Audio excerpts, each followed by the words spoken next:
নমস্কার বন্ধুরা, আজ চলে এসেছি আরও একটি নতুন ভিডিও নিয়ে। কাল বছরের শেষ পূর্ণিমা। এই বছরের শেষ পূর্ণিমার দিন এক মুঠো লবণ ছড়িয়ে দিন বাড়ির এই স্থানে। এতে আপনাদের আর্থিক কষ্ট দূর হবে। আসুন বন্ধুরা, জেনে নেওয়া যাক। তার আগে বলি বন্ধুরা, আপনাদের কাছে একটাই অনুরোধ, আপনারা ভিডিওটা পুরো দেখুন, একদম স্কিপ না করে। আর হ্যাঁ বন্ধুরা, আপনারা যারা যারা আমার চ্যানেলে নতুন, অবশ্যই চ্যানেলটিকে সাবস্ক্রাইব করে আমার পাশে থাকবেন। বন্ধুরা, কাল পড়েছে বছরের শেষ পূর্ণিমা বা অগ্রহায়ণ পূর্ণিমা। এই পূর্ণিমার দিন যদি এক মুঠো লবণ বাড়ির এই জায়গাতে ছড়িয়ে দেওয়া যায়, তাহলে আপনাদের বাড়ি থেকে বাস্তুদোষ দূর হয়ে যাবে। তার সাথে সাথে অবশ্যই সমস্ত অশুভ প্রভাব নষ্ট হয়ে যাবে। তার জন্য আপনাদের যে কাজ করতে হবে তা হলো, এই অগ্রহায়ণ অমাবস্যা রবিবার দিন অবশ্যই আপনারা সকালে উঠবেন। সকালে উঠে ভালো করে আপনারা সকালবেলাতে স্নান সেরে নেবেন। স্নান সেরে শুদ্ধ বস্ত্র অবশ্যই আপনারা পরে নেবেন। একটি জিনিস খেয়াল রাখবেন, এই অগ্রহায়ণ পূর্ণিমার দিন কারোর সঙ্গে ঝগড়া ঝামেলা করবেন না। আর যদি কেউ কিছু চায়, অবশ্যই তাদেরকে আপনারা মন খুলে দেবেন। কারণ এই অগ্রহায়ণ অমাবস্যার দিন যদি আপনারা কাউকে ফিরিয়ে দেন, এতে কিন্তু আপনাদের সংসারে অকল্যাণ হতে পারে। সেই কারণে আপনাদের সামর্থ্য অনুযায়ী অবশ্যই কিছু দান করবেন। বন্ধুরা, এই অগ্রহায়ণ অমাবস্যাতে দান করা অত্যন্তই শুভ বলে মনে করা হয়। এছাড়া তারপরে যাবেন আপনাদের বাড়ির ঠাকুর ঘরে। বন্ধুরা, ঠাকুর ঘরে গিয়ে কিন্তু এই অগ্রহায়ণ পূর্ণিমা বা বছরের শেষ পূর্ণিমার দিন সকল দেবদেবীকে সুন্দর করে আপনারা ফুলের মালা সহকারে সাজাবেন। পারলে এই দিন প্রত্যেক দেবদেবীকে একটি নতুন পোশাক অবশ্যই দিতে পারেন এবং সকল দেবদেবীকে সকালবেলায় ভালো করে স্নান করাবেন। যখনই আপনাদের বাড়ির সকল দেবদেবীকে স্নান করিয়ে সুন্দর করে সাজানো হয়ে যাবে, তারপর আপনারা কিন্তু আরও যে ফুল রয়েছে সেই ফুল দিয়ে পুরো ঠাকুর ঘরটি সুন্দর করে সাজাবেন। তারপরে আপনারা অবশ্যই ভোগ নিবেদন করবেন। যেমন প্রত্যেক দিন সকালবেলা আপনারা পূজা করেন, ঠিক তেমনভাবেই পূজা করবেন। কিন্তু এই অগ্রহায়ণ পূর্ণিমার দিন আপনারা চেষ্টা করবেন আরও একটু বিশেষভাবে পূজা করার এবং বিশেষ রকমের মিষ্টি অবশ্যই বাড়িতে আনার, সেটি নিয়ে ভোগ দেওয়ার। পারলে এই অগ্রহায়ণ পূর্ণিমার দিন নিজের হাতে পায়েস বানিয়ে আপনারা সকল দেবদেবীকে নিবেদন করতে পারেন এবং সেই পায়েস নিজেরা গ্রহণ করবেন এবং সবাইকে দেবেন। এতে কিন্তু অনেক পুণ্যি অর্জন হয়। বন্ধুরা, যখনই ভোগ নিবেদন করা হয়ে যাবে, তারপর প্রদীপ জ্বালিয়ে ধূপ জ্বালিয়ে সকল দেবদেবীকে ভালো করে ভক্তি সহকারে আরতি করে নেবেন।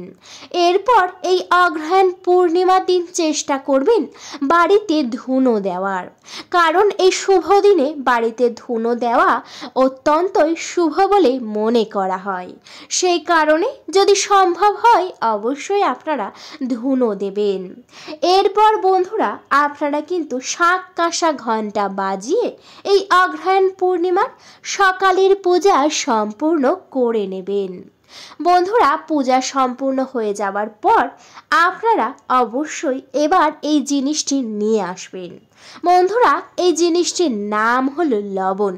হ্যাঁ বন্ধুরা, একেবারেই ঠিকই শুনেছেন।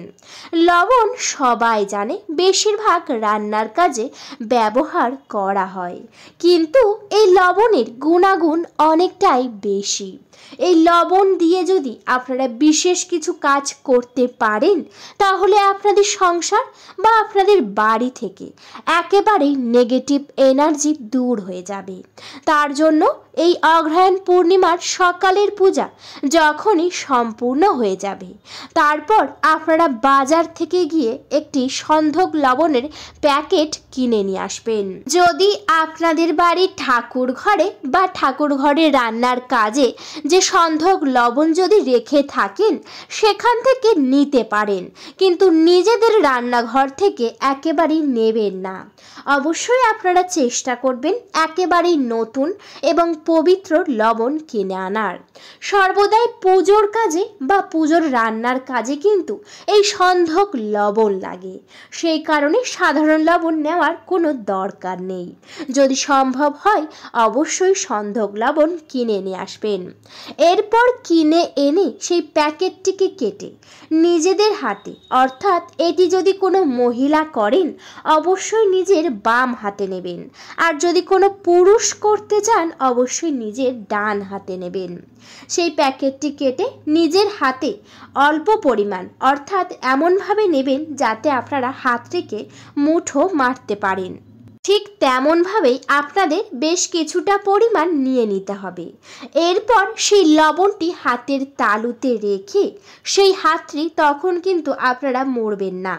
অবশ্যই হাতটি নিয়ে প্রথমেই আপনাদের বাড়ির সকল দেবদেবীর সামনে দাঁড়াবেন বা বসবেন, বসে 3 বার ভালো করে ঘুরিয়ে নেবেন। 3 বার ঘোরানোর সময় হাতটি কিন্তু যেন খোলা থাকে, কোনোভাবেই যেন বন্ধ না থাকে। এরপর যখনই সেই 3 বার ঘোরানো হয়ে যাবে তারপর আপনারা হাতটি বন্ধ করে নেবেন। বন্ধ করে ঠাকুর ঘর থেকে বেরিয়ে আসবেন।